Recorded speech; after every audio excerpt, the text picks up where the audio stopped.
आपल्या न्यूज चॅनेलवर तुमचं मनापासून स्वागत आहे। आजच्या या व्हिडिओमध्ये आपण महाराष्ट्रातील लाखो महिलांसाठी अत्यंत महत्त्वाची ठरणारी लाडकी बहीण योजना याबद्दल सविस्तर माहिती जाणून घेणार आहोत। राज्यभरातील महिला सध्या या योजनेबद्दल माहिती शोधत आहेत। अनेक महिलांच्या बँक खात्यात पैसे जमा झाले आहेत, तर काही महिलांचे अर्ज अजूनही पेंडिंग दिसत आहेत। त्यामुळे आजच्या या व्हिडिओमध्ये आपण जाणून घेणार आहोत या योजनेचा उद्देश काय आहे, कोणत्या महिलांना लाभ मिळतो, अर्ज कसा करायचा, कोणती कागदपत्रे लागतात, पैसे खात्यात कधी येतात, अर्ज रिजेक्ट होण्याची कारणे कोणती आहेत आणि सर्वात महत्त्वाचे म्हणजे महिलांनी कोणत्या गोष्टींची काळजी घ्यावी। मित्रांनो, महाराष्ट्र सरकारने महिलांना आर्थिकदृष्ट्या सक्षम बनवण्यासाठी आणि त्यांना आर्थिक आधार मिळावा या उद्देशाने लाडकी बहीण योजना सुरू केली आहे। या योजनेमुळे अनेक महिलांना थेट आर्थिक मदत मिळत आहे। महागाईच्या काळात घरखर्च सांभाळताना महिलांना अनेक अडचणींचा सामना करावा लागतो। अशा परिस्थितीत सरकारकडून मिळणारी आर्थिक मदत महिलांसाठी मोठा आधार ठरत आहे। आज राज्यातील ग्रामीण आणि शहरी भागातील लाखो महिला या योजनेचा लाभ घेत आहेत।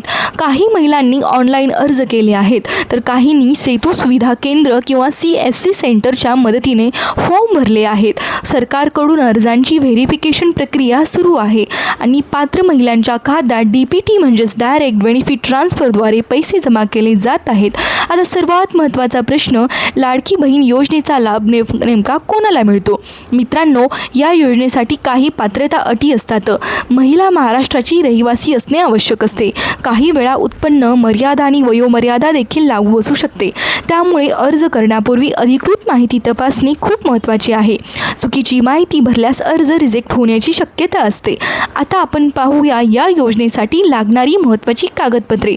अर्ज करताना सामान्यतः खालील डॉक्युमेंट आवश्यक असतात: Aadhaar card, bank passbook, passport size photo, mobile number, रहिवासी पुरावा, उत्पन्न प्रमाणपत्र जर आवश्यक असेल तर। मित्रांनो, अनेक महिलांचे अर्ज फक्त डॉक्युमेंट चुकीचे अपलोड केल्यामुळे पेंडिंग राहतात। त्यामुळे डॉक्युमेंट क्लिअर स्कॅनमध्ये अपलोड करणे आवश्यक आहे। जर फोटो ब्लर असेल किंवा माहिती स्पष्ट दिसत नसेल तर व्हेरिफिकेशनमध्ये अडचण येऊ शकते। आता आपण ऑनलाईन अर्ज प्रक्रिया समजून घेऊया। सर्वप्रथम अधिकृत वेबसाईटवर जावे लागते। त्यानंतर नवीन अर्ज हा पर्याय निवडायचा असतो। मग अर्जदाराची वैयक्तिक माहिती भरावी लागते: नाव, जन्मतारीख, आधार नंबर, बँक अकाउंट डिटेल आणि मोबाईल नंबर योग्य प्रकारे भरावा लागतो। त्यानंतर आवश्यक डॉक्युमेंट अपलोड करून फॉर्म सबमिट करावा लागतो।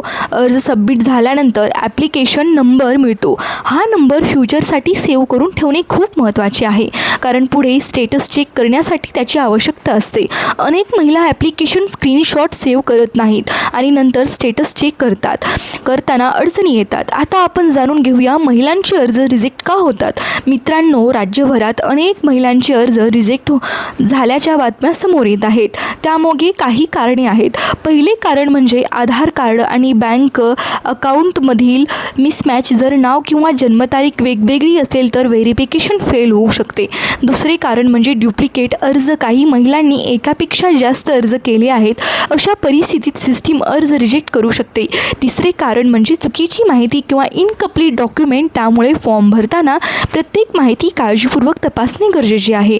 आता सर्वात जास्त विचारला जाणारा प्रश्न, पैसे खात्यात कधी येणार? मित्रांनो, अर्ज अप्रूव्ह झाल्यानंतरच सरकारकडून DBT प्रोसेस सुरू केली जाते। मात्र व्हेरिफिकेशन आणि बँक प्रोसेसमुळे काही वेळ लागू शकतो। काही महिलांना SMS येतो, तर काही वेळा थेट बँक खात्यात पैसे जमा होतात। त्यामुळे बँक बॅलन्स वेळोवेळी चेक करणे आवश्यक आहे। अनेक महिलांना अजूनही DBT म्हणजे काय हे समजलेच नाही। DBT म्हणजे सरकारकडून थेट लाभार्थ्यांच्या बँक खात्यात पैसे जमा करण्याची प्रक्रिया। यामुळे मधल्या कोणत्याही व्यक्तीचा संबंध राहत नाही आणि पैसे थेट महिलांच्या खात्यात येतात। त्यामुळे बँक अकाउंट ॲक्टिव्ह असणे आणि आधार लिंक असणे खूप महत्त्वाचे आहे। आता आपण पाहूया मोबाईल नंबर का महत्त्वाचा आहे। अर्ज करताना दिलेला मोबाईल नंबर चालू असणे आवश्यक आहे, कारण OTP, व्हेरिफिकेशन अपडेट आणि SMS नोटिफिकेशन याच नंबरवर येतात। जर जुना नंबर बंद असेल तर महिलांना अपडेट मिळत नाहीत। मित्रांनो, सध्या सोशल मीडियावर अनेक फेक लिंक्स आणि चुकीची माहिती देखील पसरवली जात आहे।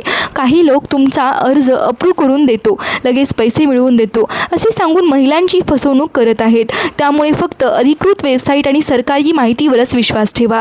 OTP, बँक डिटेल किंवा आधार नंबर कुणालाही देऊ नका. ग्रामीण भागातील महिलांसाठी सेतू सुविधा केंद्र आणि CSC सेंटर मोठी मदत करत आहे. अनेक गावांमध्ये महिलांना ऑनलाईन फॉर्म भरता येत नसल्यामुळे या केंद्रावर मोठी गर्दी दिसून येत आहे. तर शहरातील अनेक महिला स्वतः मोबाईलवरून अर्ज भरत आहेत. मित्रांनो, अर्ज स्टेटस चेक करणे देखील खूप महत्त्वाचे आहे. ॲप्लिकेशन नंबर वापरून महिलांना त्यांचा अर्ज पेंडिंग, अप्रूव्ह किंवा रिजेक्टेड आहे का हे समजू शकते. जर स्टेटस पेंडिंग दिसत असेल तर व्हेरिफिकेशन सुरू असू शकते आणि रिजेक्टेड दिसत असेल तर कारण तपासून पुन्हा योग्य माहिती भरावी लागू शकते. आता महिलांनी कोणत्या महत्त्वाच्या गोष्टी लक्षात ठेवाव्यात ते पाहूया. अर्ज करताना स्पेलिंग मिस्टेक टाळा. आधार आणि बँक माहिती सेम ठेवा. एकच अर्ज सबमिट करा. ॲप्लिकेशन स्क्रीनशॉट सेव्ह करा. मोबाईल नंबर चालू ठेवा. फक्त अधिकृत वेबसाईट वापरा. फेक कॉल्स आणि फ्रॉड लोकांपासून सावध राहा. मित्रांनो, ही योजना फक्त आर्थिक मदत नाही तर महिलांच्या आत्मविश्वासाला मिळालेला आधार आहे.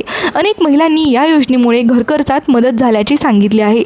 काही महिलांनी मुलांच्या शिक्षणासाठी तर काहींनी छोट्या व्यवसायासाठी या पैशांचा उपयोग केला आहे. महागाईच्या काळात महिलांसाठी अशा योजना अत्यंत महत्त्वाच्या ठरत आहेत. त्यामुळे पात्र महिलांनी वेळेत अर्ज करणे आणि योग्य माहिती वापरणे आवश्यक आहे. आता शेवटी पुन्हा एकदा महत्त्वाच्या गोष्टी पाहूया. लाडकी बहीण योजना ही महाराष्ट्र सरकारची महिलांसाठी आर्थिक मदत योजना आहे.